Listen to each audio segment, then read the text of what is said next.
Hey, just a heads up, some of these stories can be pretty heavy and pretty serious. Hi guys, it's Shin. Hi kitties, Qamelya here. Hello everybody, it's Syafiy. BIBD Shahid, and today we're going to be talking about our craziest life stories.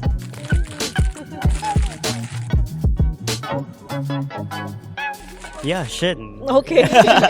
Yeah, this is one of the things that has happened to me. I think this happened maybe like quite a few years ago. It happened at Bukit Shabanda. So I used to hike a lot and I used to go alone. Back when it was safe enough to go alone. So me and a friend used to always go, and I think over time I wanted to I was competing against myself to get a better time to finish the hike. So I think I went that day. I remember I went on a Friday. I went on a Friday at 4:30 afternoon. So I went up alone and I did the whole thing, and I think I got to if you've done Bukit Shabanda many years ago, you would know where 7 Hills meets 9 Hills. And there's a hut there. And as you're on the way up to the 7 Hills, you can see the hut, and if there's anyone there, you can see the people there. And as I was going up, I had my old iPod and earphones on. So I used to just run through it, right? But as I was going up and I looked up and I saw a group of men, Indian men. Oh, okay. And I think they were workers, either taking a break or whatever, I don't know. Immediately I took off the side closest to them and I just avoided. I just went right past. And then as I was going down, I started to hear another person's footsteps. Sounded like flip-flops or mine or whatever. And obviously I didn't want to make it aware that I was aware of them too, right? So I think I was just speeding down. And then I took a short glance and I saw 2 coming. I was like, oh shit. So I went full blast. This is when, luckily, I was really fit at the time. So I started sprinting up and down all the hills. But they were still not, they were the decent distance away. Not easy to catch me or whatever, okay. I would make sure that I would sprint until I could see another family or somebody else in front of me, and I'll be like, okay. But I didn't tell them. I don't know why. I think I don't know what part of me didn't tell them that they're behind me, but I would just go in front of them and then sprint again. So I would just keep meeting families and keep sprinting. Eventually I kind of lost them, and then that was my best time on my watch. I think I finished it in 38 minutes. That was the fastest ever, but that freaked me out. I thought that was it. Next day, Saturday, a friend of mine had asked me to go for a hike anyway. So we had gone back Saturday morning, and then there was police around. There was genuinely police around, and I looked at my friend and I said, hey, what happened do you guys know? And then she goes, actually my uncle is part of the police, and he heard that something had happened yesterday, which was Friday, the time I was there. And according to the police, this had occurred around 5 o'clock. So I think the story was, I'm not sure what happened to her, but according to them, or according to my friend, was that a husband and wife had gone in around the same time I did, and the husband had gone ahead, I think, and split up with the wife. And then after that, at around 6 o'clock, the husband came out, but the wife was nowhere to be found. So I don't know what happened to the wife. I mean, condolences, or I really don't know what happened. So I think the short time that I was there, and could have been me.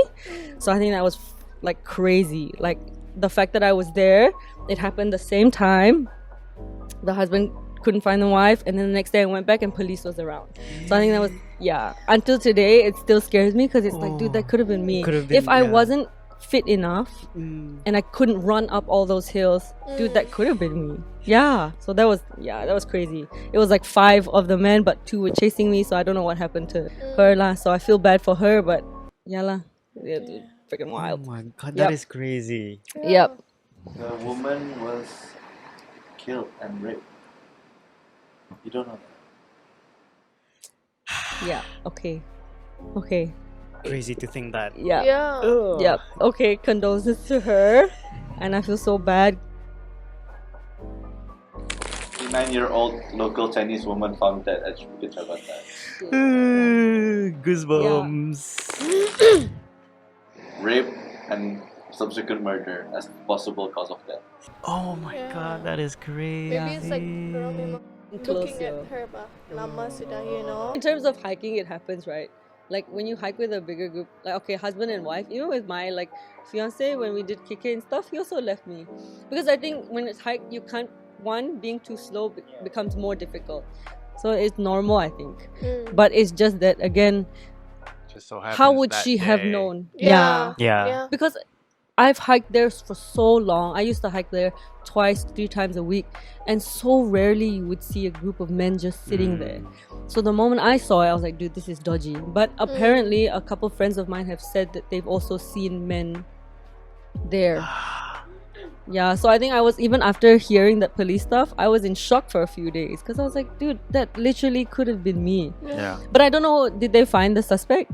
This one wasn't in the article, but I knew from Huh? it is an Indian. Oh. It is, right? But yeah, I think that was a wild story. Ugh, I think- goosebumps. yeah. So I after that, I never went to Bukit alone anymore. So, moral of your story is Don't go Don't alone. go alone. Yeah. Do not Defend. go hiking alone. okay. Anyone wants to go next? Maybe BD. There's one that just sticks out in my head. So I was visiting a friend. They went to Boston University, and they were like, "Yeah, why don't you like stay? You know, there's like a marathon. And, you know, we're all gonna go hang out." This was like 2012, so a long time ago. I was spontaneous then. I was like, you know, I have the day off, sure, no problem. And then we're at the marathon. Everyone is running. There's a lot of people on the sidewalk watching, and you know, it's like a lot of college students, so it's more like a hangout. A lot of people are like kind of like partying it and drinking, and then all of a sudden I hear a faint explosion. Like it was so faint, it was like, what was that? What was that? Like, what was that noise? And it was like I wasn't the only person to hear it. Like everyone is kind of like looking around like, what the hell was that? And then all of a sudden you see hundreds of people just running for their lives. So it's not just running and screaming, and it's chaos. So then like I started running too. I ran to my car trying to like call my friend. There was no answer. I waited for like a couple of minutes, but then I just like drove home from Boston to Connecticut. I don't think I've ever like driven so fast before. Get home, you see on the news, that was the day of the Boston bombing. So like that's what happened. Whoa. And there's not like a day that goes by I don't like think about what happened. It's definitely nowhere like as bad as it used to be. Like I didn't even know like what like was wrong with me afterwards until like a few years later, after like going like to therapy and stuff like that. The triggers aren't as bad as it used to be. Like a bad trigger used to be like police siren. So especially when you live in like the city like where I used to live, it was like, why am I like freezing up scared like all the time? Like I didn't even know like what was happening to me. But it's like I was just reliving like what happened. People like footsteps would be like a trigger because like people running. I definitely don't think I'm the same person after that. Like it kind of will explain like why I am as a person today, but I also try to look at like the positives of it as well. Like I'm still here. Try to live your life the best of your ability. Just be grateful of like what you have and just take life like one day at a time. But yeah, that's like a story that like sticks out. Yeah. So Must have been traumatizing for you.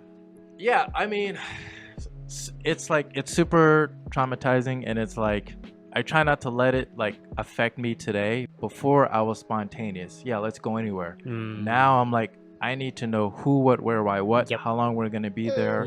I'm driving. You know what? Forget it. I don't even want to go anywhere.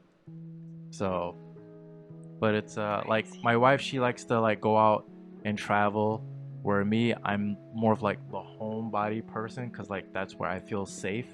So it's kind of like I have to find like that balance of I can't live in fear, but I also need to just be smart, you know.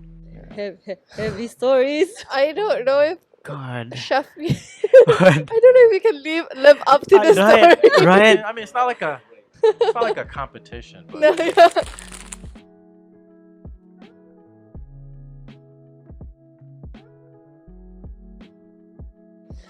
Okay. Yeah. Anyway.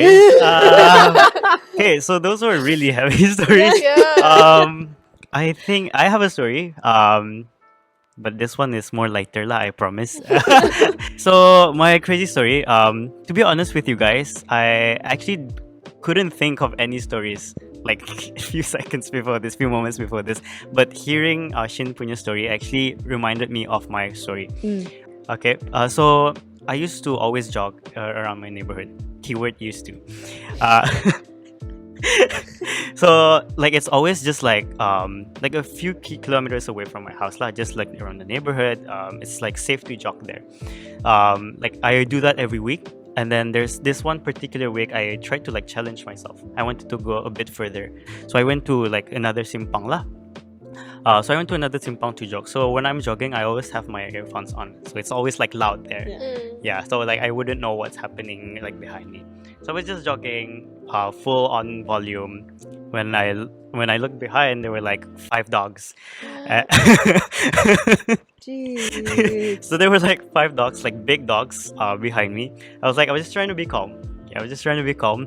So I just kept running, and then I was just like curious if they're still behind me. So I looked behind, and there were 3 dogs behind. There were originally 5, right? So there were 3 dogs. I was like, oh, okay, they're lesser now. I looked front, there was 2 of them in front of me. 2 of the dogs were in front of me. So they were kind of like circling around me. Oh Lord. They were circling around, and then I started to like panic lah. So I started panic. I started to like jog as fast as I could. When I was really running, there were like cars passing, right?